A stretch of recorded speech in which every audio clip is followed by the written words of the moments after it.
Pessoal, esse aqui é mais um vídeo da leitura e comentário dos processos que serão cobrados durante o concurso de contagem.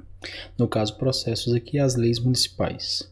Esse vídeo específico nós vamos falar sobre a Portaria 48, que é uma portaria importante que ela vai determinar várias coisas das escolas municipais. Então não perca esse vídeo. Antes de iniciar o nosso vídeo, eu peço que você assine o canal, dê o joinha, porque aqui todas as aulas são grátis. Começando, gente,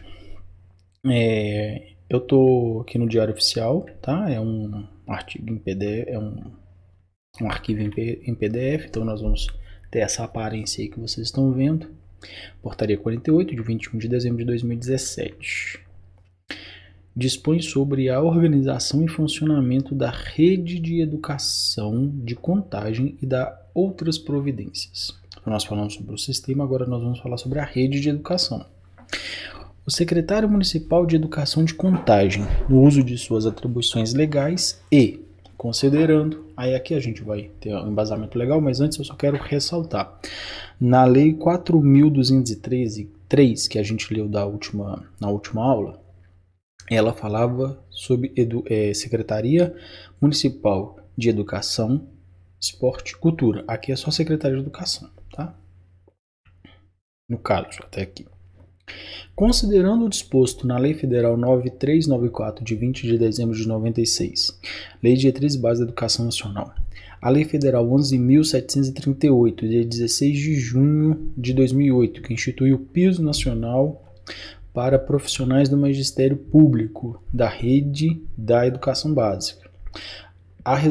Na resolução do CNE-CEB, número 7, de 14 de 12 de 2010, que fixa as diretrizes curriculares nacionais para o ensino fundamental de 9 anos, considerando o disposto na Lei 4.203, que a gente acabou de estudar, de 18 de dezembro de 2008, que institui e organiza o Sistema Municipal de Ensino de Contagem, o disposto na Lei Complementar 090, de 30 de junho de 2010, que institui o Plano de Cargos, Carreiras e Vencimentos do Magistério e demais servidores públicos dos quadros setoriais da Educação e da FUNEC, do Poder Público Executivo Municipal, considerando a construção da Base Nacional Comum Curricular, BNCC, e as diretrizes norteadoras da educação de contagem para o quadriênio 2017-2020, nós já fizemos a leitura disso, está no nosso canal secundário, tá lá porque eu acho que ficou bastante ruim, para ser sincero.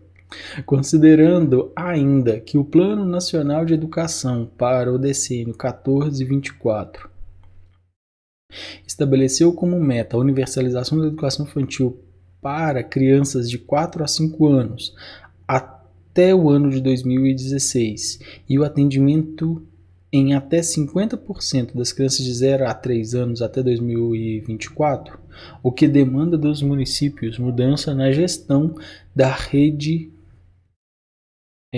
de educação infantil, em particular de toda a rede de educação fundamental, de forma geral, a necessidade de organização e funcionamento das unidades municipais de educação infantil e as unidades de ensino da rede municipal de contagem a partir de 2018.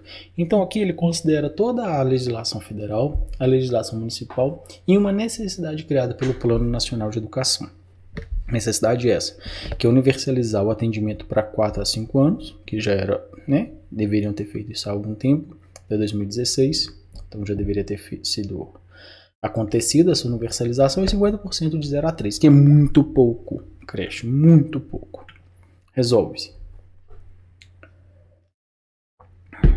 Capítulo 1 da Educação Infantil. Parágrafo 1º.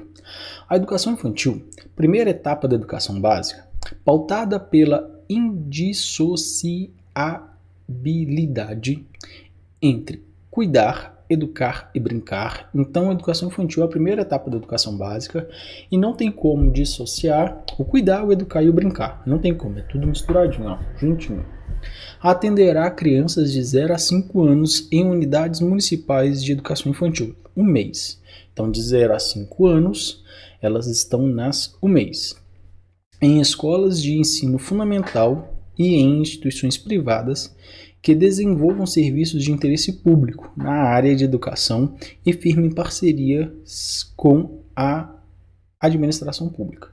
Então, essas crianças vão ser atendidas pelos UMEIs, pelas escolas de ensino fundamental e pelas instituições privadas que façam parceria com o sistema público, com a administração pública. Parágrafo único. A matrícula na educação infantil é obrigatória para todas as crianças com idade de 4 e 5 anos. Então, é obrigatório. Todos eles devem se matricular com 4 e 5 anos. Sendo o ingresso realizado por meio do cadastro escolar, promovido anualmente pela administração pública, integrando município e estado. Então, a matrícula ela é obrigatória, de 4 a 5, segundo essa resolução, e vai ser feito pelo cadastro, né, escolar, que ele é feito anualmente, integrando o município e o estado. Parágrafo 2º. O atendimento à educação infantil ocorrerá em regime parcial e integral e será realizado de acordo com o cadastro escolar, considerando o zoneamento escolar, conforme as orientações emitidas anualmente pela SEDUC. Ou seja, a educação infantil ela pode acontecer em regime parcial e em regime integral. Ele vai acontecer segundo o cadastro escolar e vai considerar o zoneamento e as orientações dadas emitidas pela SEDUC. Parágrafo 1º. O atendimento de crianças de 0 a 3 anos poderá ser feito por agentes de educação infantil, por professores de educação infantil, PEB-1, e por professores de educação básica, PEB-1. O atendimento de crianças de 0 a 4 anos será feito apenas por professores de educação infantil, PBI, né, no caso, PBI, e por professores de educação básica, PEB-1. Ou seja, então está dizendo, ó, crianças de 0 a 3 anos podem ser atendidas por agentes de educação infantil, por professores, PI, da educação infantil e professores da educação básica, PEB-1.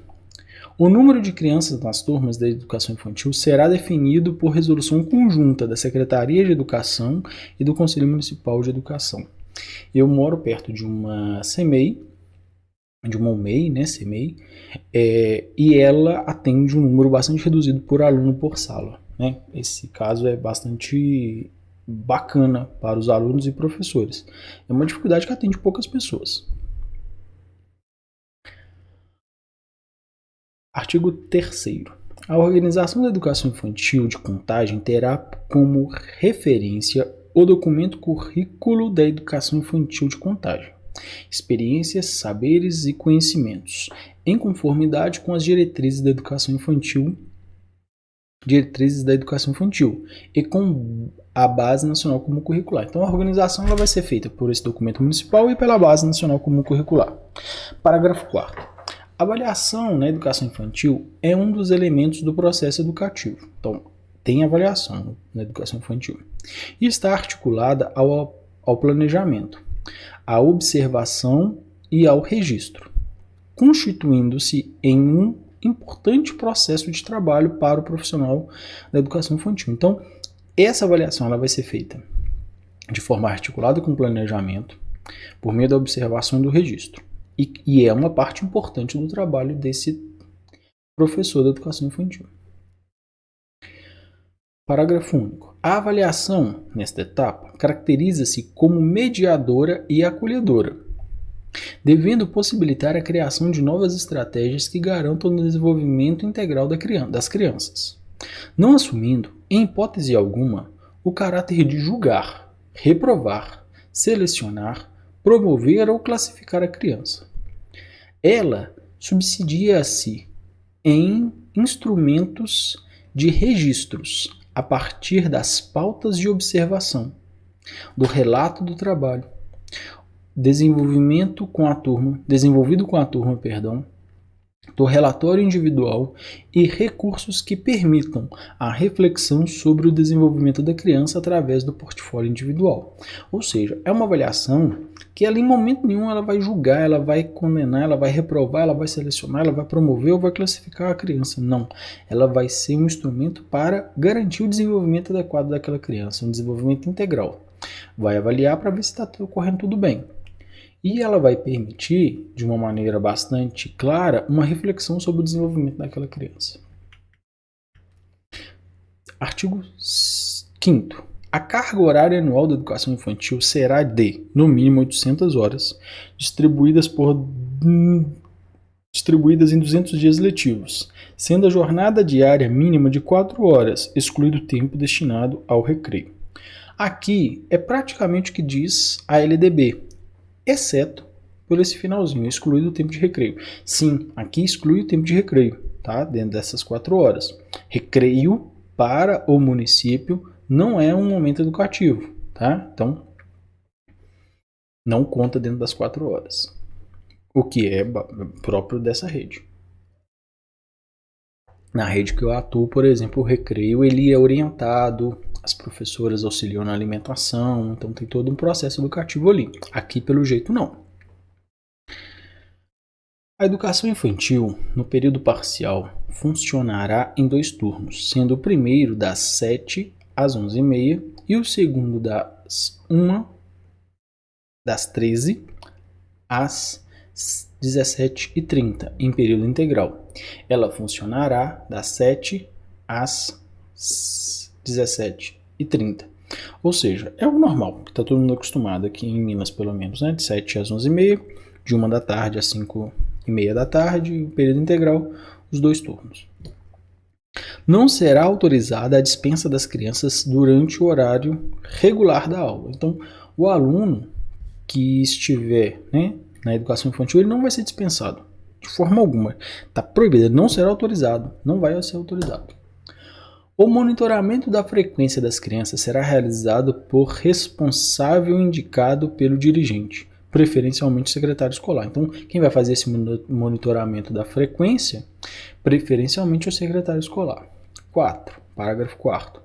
A equipe pedagógica deverá marcar reuniões com a família da criança infrequente, visando esclarecer as razões da ausência e restabelecer a frequência regular. A gente sabe que não tem reprovação na educação infantil, muito menos na creche, mas aquele aluno que for infrequente, ele deve ter algum processo para evitar essa infrequência, por exemplo, chamar a família. Os demais procedimentos relativos à frequência escolar serão disciplinados em resolução própria. Por exemplo, comunicar ao Conselho Municipal de Educação, o Conselho da Criança e da Juventude, o próprio Conselho Tutelar. Artigo 6º. Para o desenvolvimento das atividades pedagógicas e para efeito de avaliações, o calendário escolar da educação infantil será estruturado em semestres, conforme o calendário escolar elaborado pela unidade escolar e aprovado pela SEDUC. Ou seja, o desenvolvimento das atividades vai se dar por meio de semestre. Primeiro semestre, segundo semestre, como a gente já está bastante acostumado. Parágrafo 2º, capítulo 2 do ensino fundamental. Título 1 do ensino fundamental regular. Então aqui nós vamos falar sobre o ensino fundamental regular. Provavelmente nós vamos ter algum que não seja regular. Artigo 7º. O ensino fundamental, com duração de 9 anos, será organizado em 4 etapas denominadas ciclos de aprendizagem. Então, o ensino fundamental tem 4 ciclos de aprendizagem, visando estruturar o trabalho educativo de modo a garantir as aprendizagens básicas dos estudantes, no âmbito de uma proposta educacional que reconhece a pluralidade econômica e sociocultural da população de Contagem, as características e particularidades das diferentes fases do desenvolvimento humano, bem como as especificidades curriculares de cada etapa do ano escolar. Ou seja, o ensino fundamental tem 4 etapas, ele vai ter um trabalho educativo de modo a garantir as aprendizagens básicas para cada aluno. reconhecendo a pluralidade econômica, social da população de Contagem. Caracterizando as particularidades das diferentes fases do desenvolvimento humano. Então, tudo isso vai estar dentro desse ciclo de aprendizagem. Veja que aqui ainda é ciclo. Ainda não, né? Não sei se ainda ou se não é. Mas Contagem ainda trabalha com ciclos. O ciclo correspondentes aos anos iniciais, primeiro e segundo ciclo, e aos ciclos finais, terceiro e quarto ciclos.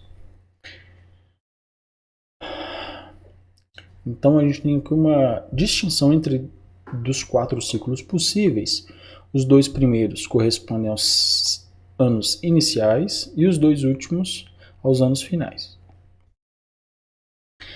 Parágrafo 2º. Denomina-se primeiro ciclo de aprendizagem a etapa correspondente ao primeiro e segundo ano do ensino fundamental. Primeiro ciclo, primeiro e segundo ano. Segundo ciclo, terceiro, quarto e quinto. Então veja que aqui tem uma mudança. Primeiro ciclo são só 2 anos. Segundo ciclo são 3 anos. Primeiro ciclo, primeiro, segundo ano. Segundo ciclo, terceiro, quarto e quinto ano do ensino fundamental. Terceiro ciclo, sexto e sétimo. Quarto ciclo, oitavo e nono. Isso pode cair, viu? Eu vejo uma questão aqui. Parágrafo 8º. A matrícula do ensino fundamental é obrigatória para todas as pessoas com idade entre 6 e 14 anos, sendo o ingresso realizado por meio de chamada pública para o calendário escolar, para o cadastro escolar, promovido anualmente pelo poder público integrando Estado e município. Contrário. Então, a matrícula no ensino fundamental é obrigatória. É obrigatória, tem que ser feita para pessoas de 6 a 14 anos. Deve ser feita por chamada pública, tá? Pelo cadastro municipal. Parágrafo 1º.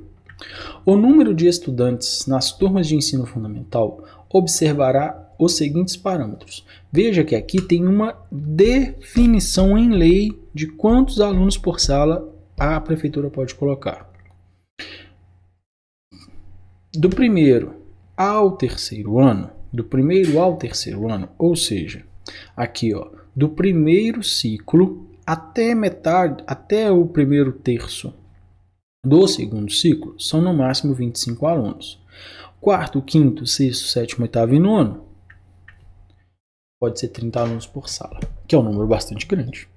O número de estudantes por turma poderá ser ampliado quando a demanda por vagas assim exigir, de acordo com a capacidade dos espaços escolares existentes. Dá com a mão, tira com a outra, né? Fala, olha, vai ter esse número máximo, só que se eu precisar pode colocar mais. Artigo 9º. A carga horária anual do ensino fundamental regular será de 800 horas, distribuídas em 200 dias letivos, sendo a jornada mínima diária de 4 horas, excluído o tempo destinado ao recreio e aos exames finais também, como diz lá a LDB, mas aqui também não conta o recreio, tá? Parágrafo 1º. O ensino fundamental regular funcionará em 2 turnos, sendo o primeiro de 7 às 11h30 e o segundo de 13 horas às 17 horas e 30 minutos. Não será autorizada a dispensa dos estudantes durante o horário regular de aula. Então não vai dispensar, nem pode ter reunião, pode ter tudo que não vai ser dispensado. Parágrafo 3º. A frequência mínima anual do estudante deverá ser de 75%, como normalmente é. O monitoramento da frequência dos estudantes será realizado por responsável indicado pelo dirigente, preferencialmente secretário escolar. Quem vai fazer esse monitoramento da frequência, né? O professor faz a chamada, quem monitora, dá o procedimento ali, é o secretário escolar. A equipe pedagógica poderá marcar reuniões com a família do estudante infrequente. Deverá, não poderá, deverá marcar reuniões com a família do estudante infrequente, visando esclarecer as razões da ausência e restabelecer a frequência regular. Então, criar estratégia para que essa infrequência não continue. Demais procedimentos relativos à frequência escolar serão disciplinados em resolução própria, como nós vimos. Artigo 10. Para o desenvolvimento das atividades pedagógicas e para efeito de avaliações, o ano escolar no ensino fundamental regular será estruturado em 3 trimestres, cada um com cerca de 67 dias letivos, conforme calendário escolar, elaborado pela unidade escolar e aprovado pela SEDUC. Ou seja, não são 4 etapas, são 3. Mais ou menos 67 dias para cada, e vai ser criado pela unidade escolar o calendário e vai ser aprovado pela SEDUC. Título 2. Do ensino fundamental na modalidade da educação de jovens e adultos, a EJA. Artigo 11. A educação de jovens e adultos, EJA, modalidade de ensino com projeto pedagógico próprio, destina-se à população não alfabetizada e com escolaridade incompleta, preferencialmente na faixa etária acima dos 18 anos. Então, a EJA ela tem um projeto pedagógico próprio, ela se destina àquela população não alfabetizada ou com escolaridade incompleta e vai ser preferencialmente com a faixa acima de 18 anos. Falo preferencialmente porque a legislação permite, por exemplo, o aluno do ensino fundamental, antes dos 18 anos, que tenha perdido, né, esteja ali em uma muito fora de faixa, permite que ele possa fazer o EJA também, a EJA também. Parágrafo 1º. A organização do atendimento à EJA terá como princípio a melhoria da qualidade do ensino ofertado, considerando as necessidades de aprendizagem dos estudantes desta modalidade, e será definido em 2 segmentos. Será dividido em 2 segmentos, vocês me perdoem. Acho que é o cansaço. Dá uma paradinha depois desse vídeo. Será dividido em 2 segmentos. O primeiro segmento destina-se a estudantes com necessidades de aquisição do sistema de escrita alfabética. Então, aqui o primeiro segmento, não é ciclo, para aqueles alunos que ainda precisam aprender a ler e a escrever, a escrita alfabética. Nesse segmento, será dividido em 2 etapas. Então, dentro do primeiro segmento, tem 2 etapas. Sendo a primeira etapa exclusiva para estudantes que ainda não estão alfabetizados, e a segunda direcionada para estudantes que se encontram no nível alfabético da escrita e que necessitam de um trabalho efetivo para serem considerados alfabetizados. Ou seja, nesse primeiro segmento, são todos aqueles que ainda não estão no nível alfabético. O primeiro segmento, a primeira etapa, será para aquele que ainda não é alfabetizado. E o segundo é aquele que ainda precisa, né, treinar um pouco para conseguir ter um trabalho efetivo ali e ser considerado alfabetizado. Conseguir ler, escrever, entender o que lê, o que escreve.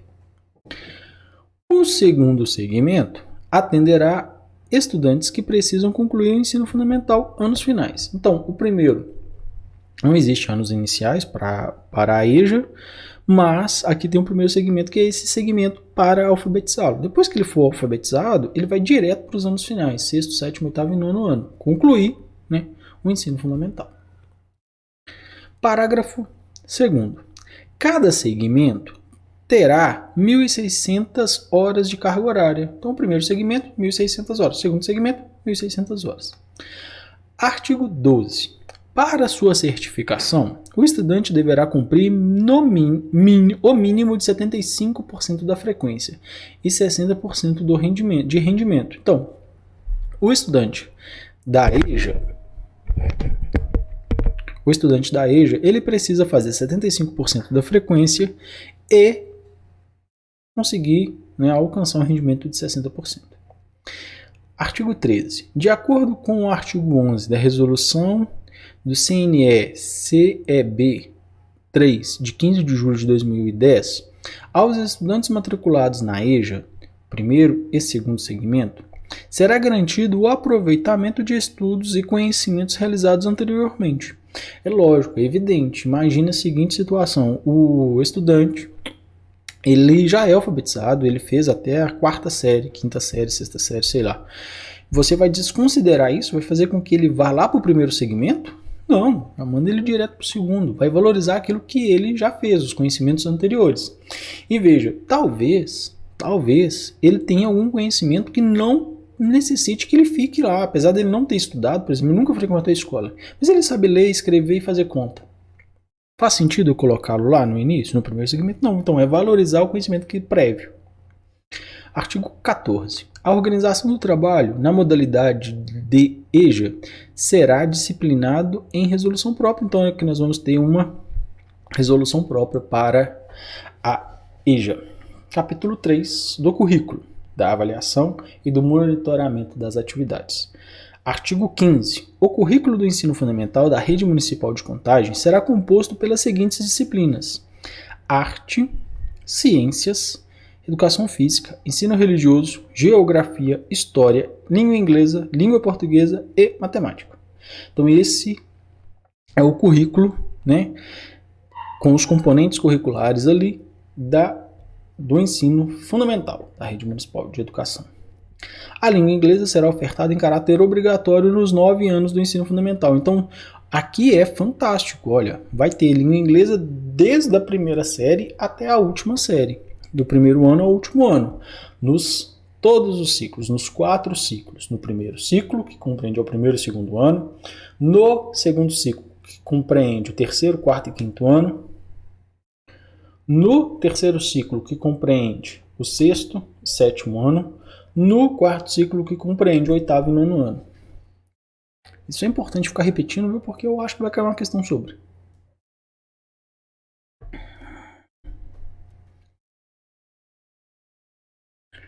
Parágrafo 2º. Atuarão nos anos iniciais, primeiro e segundo ciclo, lecionando arte, educação física e língua inglesa, professores PEB 2 dessas disciplinas específicas. Sua atuação deverá ser referenciada no projeto educativo concernente a cada um desses ciclos, respeitando os pressupostos teóricos e metodológicos do trabalho educativo próprio do desenvolvimento e a aprendizagem dos estudantes dos anos iniciais. Então veja, aqui é uma vantagem do município de Contagem sem tamanho. Arte, educação física e língua inglesa são com professores especialistas. A professora regente, nesses momentos, ela provavelmente, né, dessas aulas, provavelmente ela vai estar em seu tempo pedagógico para planejar suas aulas. Maravilha. Ela não vai dar aula disso. Ou seja, quem vai fazer esse trabalho é um professor que estudou especificamente essas disciplinas, então isso traz uma vantagem sem igual, sem tamanho, de qualidade. E ainda permite que a professora tenha mais tempo de estudo, que é maravilhoso. Quanto mais tempo de estudo, melhor, provavelmente, é a qualidade, caso esse tempo de estudo seja bem feito, né? Mas esse professor ele deve atender aos parâmetros, aos requisitos próprios do ciclo que ele vai atuar. Artigo 16. Os diferentes componentes curriculares e as habilidades e competências que compõem o referencial curricular, em conformidade com a Base Nacional Comum Curricular e com as diretrizes norteadoras da educação de Contagem para o quadriênio 17-20, serão organizados e desenvolvidos por ano de escolaridade. Então, vai ter ali diferentes componentes curriculares e habilidades para cada ano de escolaridade, que vai considerar a BNCC e as diretrizes norteadoras da educação de Contagem. Artigo 17. A avaliação do ensino fundamental será realizada com base nos seguintes princípios pedagógicos. Então, aqui são princípios pedagógicos, que vai estar relacionada à avaliação do ensino fundamental. Inciso 1. Orientar a prática do professor no sentido de oferecer ao estudante o devido suporte no seu caminho de aprender e desenvolver-se. Ou seja, a avaliação ela tem como primeiro objetivo orientar a prática do professor, a permitir que o estudante ele tenha o suporte necessário para que ele consiga caminhar e desenvolver aquilo que deveria desenvolver. 2. Organizar-se como um processo dinâmico, de caráter diagnóstico, formativo e contínuo, que abrange as diversas dimensões da prática educativa, tendo como objetivo fundamental a consolidação das aprendizagens de todos os estudantes. Então ela vai ser organizada com um processo dinâmico, não vai ser ali único, ela vai ter um caráter diagnóstico inicial, formativo e contínuo, não vai ser de classificação, por exemplo, que abrange as diferentes dimensões educativas, não vai ser só ali o ensino formal, saber fazer e acontecer. Tendo como objetivo fundamental a consolidação das aprendizagens, ajustar-se aos objetivos de aprendizagem. Então, ela vai ser ajustada aos objetivos de aprendizagens, aos conhecimentos de ensino planejados e trabalhados e aos procedimentos pedagógicos utilizados, permitindo ao professor obter dados consistentes sobre as aprendizagens de cada um dos seus estudantes. Então aqui é como que esse processo avaliativo ele vai ser feito. Primeiro que ele tem que ser um processo pedagógico que permita que o professor possa obter dados consistentes sobre as aprendizagens de cada um dos seus estudantes. Então, são conteúdos que foram trabalhados, ensinados, planejados, né? Então não vai ser algo do nada. Artigo 18. O registro final do desempenho escolar anual do ensino fundamental regular será constituído do somatório de 3 notas trimestrais. Então, soma as 3 notas dos 3 trimestres para saber a nota final. O primeiro trimestre valerá 30 pontos e o segundo, bem como o terceiro, 35. Então, o primeiro 30, o segundo 35, o terceiro 35. 35, 35, 70 e com 30, 100. Em cada trimestre, os pontos serão distribuídos em, no mínimo, 3 diferentes instrumentos de avaliação. Então, cada trimestre tem 3 instrumentos de avaliação, observando o equilíbrio das atribuições de pontos em cada instrumento, conforme a orientação da equipe pedagógica da unidade escolar. 3, ainda tem um equilíbrio ali de pontos entre eles. Parágrafo 3º. O estudante que estiver cursando o final do ciclo 2, segundo, quinto, sétimo e nonos anos, deverá alcançar para a sua progressão entre os ciclos o mínimo de 60% dos pontos distribuídos ao longo do ano e 75% da frequência anual. Então, veja, se estiver no segundo ano, no quinto ano, no sétimo ano e no nono ano, ou seja, no final de cada ciclo, segundo ano, final do primeiro ciclo, quinto ano, final do segundo ciclo, sétimo ano, final do terceiro ciclo e nono ano, final do quarto ciclo, precisa alcançar 60% mais 75% da frequência anual. Só pode ser retido no final de cada ciclo. É isso que está sendo dito aqui. O estudante que não alcançar 60% do rendimento dos anos iniciais e intermediários dos ciclos 1, 2, 3, 4, 6 e 8 dará continuidade à sua trajetória escolar no ciclo, amparado por um plano de estudos a ser elaborado pelo professor e pelos pedagogos de cada unidade de ensino. O que está dizendo? Olha, o aluno chegou lá no final, mas ele está lá no meio do ciclo. Por exemplo, ele está lá na terceira série. Está no terceiro ano, no segundo ciclo. Mas ele não alcançou 60%. Ele vai dar continuidade na trajetória dentro do seu ciclo. Mas ele vai ter um plano de estudo direcionado para que ele possa retomar o que ele perdeu. Ou seja, ele não tomou bomba no terceiro nem no quarto, só vai tomar bomba no quinto. Mas ele não conseguiu 60 no terceiro, não conseguiu 60 no quarto. Nos anos subsequentes que ele não conseguiu esse rendimento, ele terá um apoio ali para conseguir. Pelo menos é o que está na lei. Em cada trimestre, se o estudante, em qualquer ano do ciclo, não alcançar o mínimo de 60% de aproveitamento, 18 pontos do primeiro trimestre e 21 no segundo trimestre e terceiro trimestres, deverá realizar estudos orientados simultaneamente ao referido trimestre, para promover as aprendizagens que não foram consolidadas no período previsto. Ou seja, não conseguiu, vai ter uma recuperação que eles dizem aqui, estudos orientados simultaneamente. Parágrafo 6º.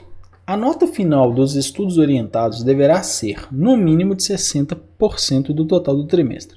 Caso o estudante obtenha nota inferior ao resultado regular do trimestre, mantém-se a nota maior. Então, se o aluno é é o básico. Ele fez a recuperação, né?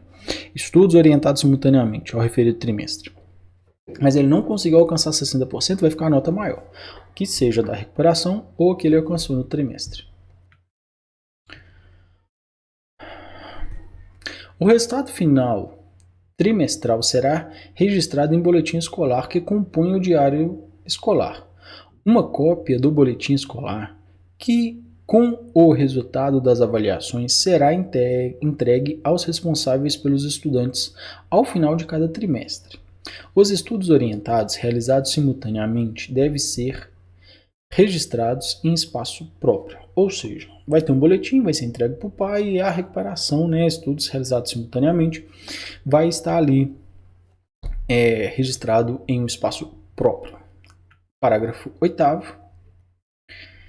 O registro do desenvolvimento dos estudantes com deficiência, bem como daqueles que, na análise criteriosa da equipe pedagógica da escola, precisam de atendimento específico para verificação das necessidades de laudo, deverá ser elaborado em forma de parecer descritivo, ou seja, dentro dos registros de desenvolvimento de cada estudante com deficiência, bem como daqueles que, em análise criteriosa da equipe pedagógica da escola, precisam desse atendimento, desse atendimento específico, deve passar por uma verificação da necessidade de laudo, que poderá ser elaborado de forma de parecer descritivo. O conselho de classe, constituído por todos os professores da turma, pedagogo e dirigentes, é instância deliberativa integrante da estrutura da escola e tem sob sua responsabilidade. Então aqui o conselho de classe. Qual que é a responsabilidade dele? Analisar os resultados de aprendizagens da escola, avaliar o desempenho das turmas e dos estudantes, além de propor ações que superam as dificuldades de aprendizagem. Avaliar o processo de ensino e aprendizagem desenvolvido pela escola e propor ações para o seu aprimoramento, deliberar sobre a progressão dos estudantes e encaminhá-los a projetos específicos de apoio pedagógico e ou de correção de fluxo em jornada escolar ampliada. Ou seja, então o conselho de classe aqui ele vai avaliar os resultados e propor ações para superar as dificuldades. Vai ter como base a avaliação dos processos de ensino e aprendizagem realizados pela escola e seu aprimoramento e deliberar sobre a progressão dos estudantes, caso seja necessário encaminhá-los para projetos específicos. Artigo 20. A evolução das aprendizagens dos estudantes deverá ser monitorada mensalmente por professores e pedagogos por meio de instrumentos de monitoramento do ano escolar, por turma e por componente curricular, permitindo a elaboração de intervenções pedagógicas ajustadas às necessidades de aprendizagem e desenvolvidas no tempo adequado. Então aqui está falando sobre a evolução das aprendizagens dos estudantes, como que essa vai ser monitorada. Ela vai ser monitorada mensalmente por pedagogos, por meio de instrumentos de monitoramento escolar. Parágrafo 1º. Os dados levantados deverão ser sistematizados por estudo comparativo. A análise deve ser realizada pelos professores, pedagogos e dirigentes. Professores e pedagogos deverão realizar reuniões para a elaboração de intervenção pedagógica ajustadas às necessidades de aprendizagens identificadas. Então, o professor e o pedagogo deverão realizar reuniões para criar intervenções pedagógicas ajustadas às necessidades que devem ser identificadas. Capítulo 4. Das atividades dos dirigentes escolares, do corpo docente, dos pedagogos e de formação em serviço. Vou ali pegar uma aguinha e vocês me esperam aí, não vai embora não.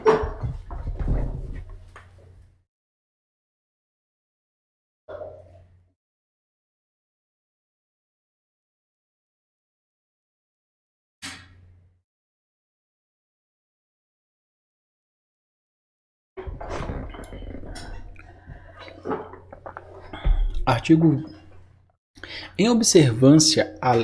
21. Em observância à Lei Federal 11.738 de 2008 e à Lei Municipal Complementar 090 de 2010, a jornada de trabalho semanal do professor da Rede Municipal de Contagem será assim distribuída. A 0,90 fala sobre o plano de carreira. Inciso 1. Professor cuja jornada de trabalho mensal. O professor cuja a jornada de trabalho mensal é de 22 horas e 30 minutos, PEB 1, PEB 2, terá 15 horas aula, sendo o módulo aula 1 hora. E 7 horas e 30 minutos para cumprimento das horas atividade, incluindo o tempo de recreio. Então analisem aqui, ó. O que está dizendo? O professor ele vai permanecer 22 horas e 30 minutos na escola. São horas relógio, tá? Não são horas aula. Ele vai dar 15 aulas de 1 hora. Então ele vai trabalhar, por exemplo, se tiver 4 aulas por dia, ele vai trabalhar 4 num dia, 4 no outro, 8, 4 no outro, 12, mais 3 aulas no quarto dia.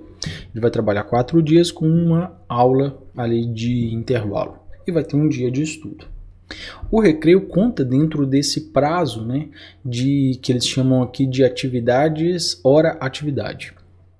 O professor cuja jornada de trabalho semanal é de 40 horas, PEB 1 e PEB 3, terá 27 horas, hora-aula, sendo o módulo aula de 1 hora e 13 horas para cumprimento de horas-atividade, incluindo o tempo de recreio.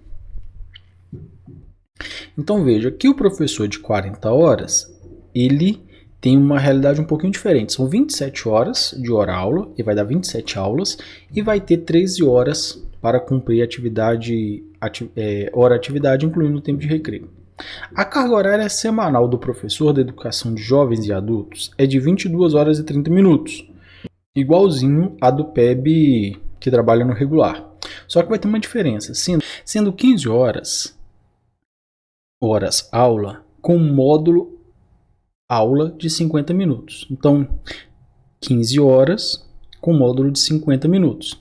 2 horas e 30 minutos de recreio e 7 horas e 30 minutos de hora-atividade e plantão. Ou seja, a carga horária do professor que atua na educação de jovens e adultos ela é diferente. 22 horas, só que aqui não é 1 hora relógio. É 1 hora de 50 minutos, 1 hora aula de 50 minutos. 2 horas e meia para recreio, 7 horas e meia para hora-atividade e plantão. Pode ser que isso seja misturado, viu, na hora da prova. Então fique esperto aí, volte e dê uma lida. 4. A jornada de trabalho semanal do pedagogo é de 22 horas e 30 minutos. Para aqueles que cumprem trabalho em apenas um turno escolar, é de 40 horas. E para aqueles que cumprem trabalho em 2 turnos escolares, incluindo o horário de recreio. Eu li aqui errado. Vamos de novo. Para aqueles que cumprem um turno só, 22 horas e 30 minutos. Para aqueles que cumprem 2 turnos, 40 horas. Pronto, é isso. Os diretores escolares, detentores de cargos de provimento em comissão, terão jornada de trabalho de 40 horas semanais, com total dedicação ao serviço e disponibilidade em tempo integral para atender as demandas pertinentes ao cargo. Então são 40 horas, é dedicação exclusiva e tem que ter disponibilidade integral para todas as demandas do cargo em qualquer horário. Então você vai trabalhar 40 horas, só que você vai estar disponível nos 3 turnos, em qualquer horário, inclusive final de semana, caso seja necessário, só que não vai extrapolar 40 horas. Os vice-diretores escolares, designados para o atendimento de função de confiança, terão jornada de 40 horas também, com dedicação plena, podendo ser convocados sempre que houver interesse da administração. Então, é 40 horas, dedicação plena e interesse da administração pode ser convocado a qualquer momento, mas é diferente um pouquinho na dedicação exclusiva. Parágrafo 1º. Entende-se por hora-atividade o tempo docente destinado. Ora, atividade, a gente vai ver o que é agora. Planejamento individual e coletivo das atividades educacionais. Então ele vai planejar a aula, estudar, preparar a aula, fazer um PowerPoint, enfim, planejar a aula, tanto coletivo quanto individual. As reuniões com a equipe pedagógica da escola, então vai juntar ali dentro daquelas horas que cada um vai ter. No caso dos professores, PEB 1, PEB 2, 7 horas e 30 minutos. Para os... E para o da EJA também, né? São 7 horas e 30 minutos. E para os de 40 horas, são 13 horas para essas reuniões. As reuniões com a equipe pedagógica, ao atendimento do pedagogo aos professores, ao preenchimento das pautas de observação das crianças, caso do P1, dos instrumentos de monitoramento dos estudantes, que serão apresentados aos pedagogos. Então, por exemplo, o caderno de livro de bordo, vamos supor que exista, vai ser preenchido nesse momento. Aos encontros com a equipe de monitoramento da SEDUC, então vai contar lá também, a elaboração e correção de provas, aos registros e análises de desenvolvimento das crianças e rendimento dos estudantes, ao atendimento aos pais e responsáveis, à formação em serviço desenvolvido pela SEDUC. Então tudo isso está incluso ali dentro daquelas 7 horas. Por exemplo, se você fizer um curso desenvolvido pela própria SEDUC lá, você pode pegar aquele dia e fazer naquele dia. Normalmente tem um dia, né, de estudo, dia de atividade chamado horas de atividade. Esse dia de horas de atividades você pode ir para a SEDUC fazer um curso lá, uma pós-graduação. Inclusive eu tenho um amigo que fez há pouco tempo uma pós-graduação em letramento matemático ou algo do tipo. Parágrafo 2º. O professor cuja jornada de trabalho não completar 15 horas semanais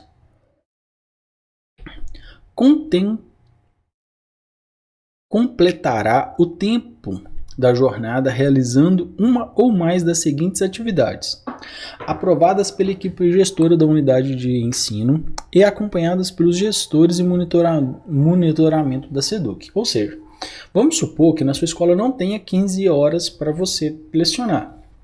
Fechou turma, enfim. Você vai cumprir o resto da sua carga horária da seguinte maneira, desenvolvendo uma ou mais atividades. Primeiro, desenvolver projeto de sua disciplina ou interdisciplinaridade. Desenvolver o plano de estudos com os estudantes em defasagem no âmbito do trabalho pedagógico em sala de aula.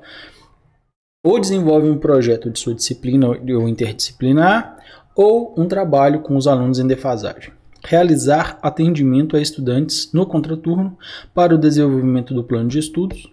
Então ele pode receber os alunos de outro turno para auxiliá-los.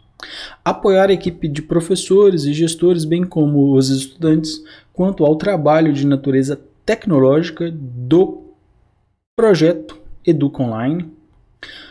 Então pode ajudar ali os professores e pedagogos nesse processo. Organizar, orientar e acompanhar estudantes que desenvolvam um trabalho de monitoria, que poderá acontecer no final do turno ou no contraturno.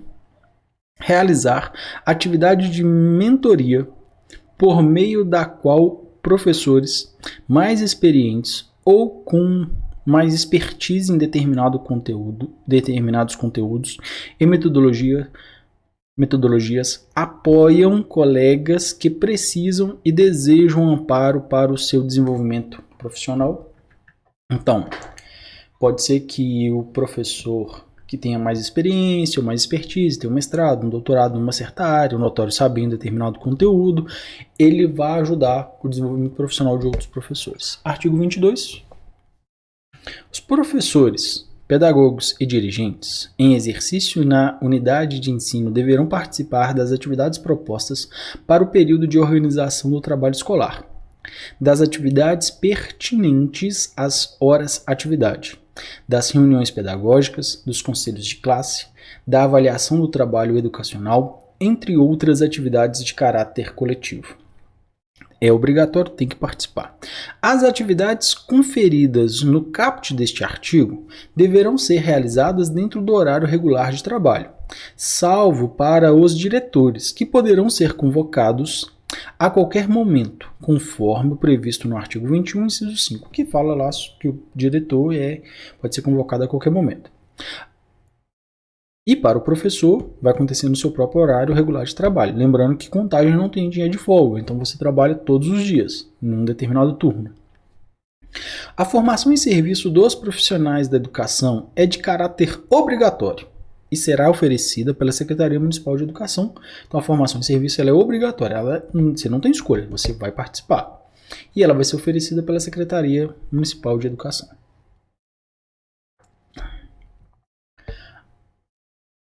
Parágrafo 3º. As horas atividade dos professores ocupantes de cargo PEB2, do 1º ao 9º ano, e dos professores da EJA, serão condensados em 4 horas organizadas conforme o quadro abaixo. Na segunda-feira, ensino religioso e geografia. Na quarta, artes e história. Na quinta, ciências e inglês. Na quinta, educação física e matemática. Na sexta, a EJA e a língua portuguesa. Aqui é nos horários mesmo, né? Primeiro e segundo horário, terceiro e quarto. Parágrafo 4º. O tempo restante das horas atividade será definido entre professor e equipe pedagógica. Então aqui as 4 horas, né? Um dia vai ser, geografia vai ser sempre na segunda e assim por diante. As demais horas pode ser organizado com o próprio professor. O trabalho pedagógico deverá ser integralmente dedicado ao assessoramento, à formação e ao monitoramento da qualidade do processo educacional na escola. Trabalho este direcionado às questões de natureza eminentemente pedagógicas, garantindo-lhe as mais apropriadas condições de desenvolvimento do que é pertinente à sua formação. Então o trabalho ele vai ser integralmente dedicado à qualidade, ao processo educacional, ao assessoramento e ao monitoramento dessas atividades, direcionado às questões de natureza eminentemente pedagógicas e vai garantir a qualidade do ensino. Parágrafo único. São atividades próprias do pedagogo, entre outras, a organização do turno de trabalho e o atendimento aos pais no que concerne aos processos de ensino e aprendizagem. Então, são atividades próprias do pedagogo, da organização do turno de trabalho, atendimento aos pais e aos processos de ensino e aprendizagem. Artigo 24. São incumbências do pedagogo no trabalho desenvolvido nas horas atividade. Então, o que o pedagogo vai fazer nesses momentos de hora atividade, que é a principal função dele na escola? Organizar e fazer cumprir o calendário de horas e atividades por semana. Então, ele vai organizar e vai fazer cumprir esse calendário. Vai planejar, no mínimo, um encontro semanal com cada professor sob sua coordenação para discutir questões pedagógicas. Então, ele vai se reunir pelo menos uma vez por semana com cada professor, sistematizar junto aos professores mensalmente as informações levantadas pelos instrumentos de monitoramento das aprendizagens, para nortear a elaboração de intervenções pedagógicas. Então vai sistematizar juntamente com professores, semanalmente, uma forma aí de levantar instrumentos para que essas intervenções aconteçam. Assegurar que a agenda de assuntos de cada encontro com o professor durante a hora atividade seja adequadamente cumprida, então garantir que o que foi planejado seja cumprido. Estabelecer a conexão entre os assuntos em estudo nas horas de atividade e as reais necessidades dos professores em formação e aperfeiçoamento teórico-metodológico. Então, estabelecer ali uma conexão entre o que está sendo discutido e a real necessidade. Observar, registrar, analisar e informar aos professores quais os impactos as sessões de hora-atividade serão produzidos na qualidade do planejamento, na qualidade das aulas ministradas, na melhoria da qualidade e dos resultados da aprendizagem, no comprometimento dos professores com o desenvolvimento e a aprendizagem das crianças e estudantes. Então veja, observar, registrar, analisar e informar os professores dos impactos dessa sessão de horas de atividade que está sendo produzido qualidade para o planejamento, qualidade para as horas ministradas, melhoria na qualidade dos resultados das aprendizagens e o comprometimento dos professores no desenvolvimento das aprendizagens das crianças e adolescentes. No caso de estudantes. Artigo 25. Essa portaria entra em vigor da data de sua publicação. Registra-se e publica-se Secretaria Municipal de Educação em Contagem, 21 de dezembro de 2017, e Joaquim Antônio Gonçalves, secretário de Educação. Então, aqui chegamos ao fim dessa portaria. Eu agradeço quem chegou até aqui. Não saia sem assinar o canal, curtir e não se esqueça, aqui todas as aulas são grátis.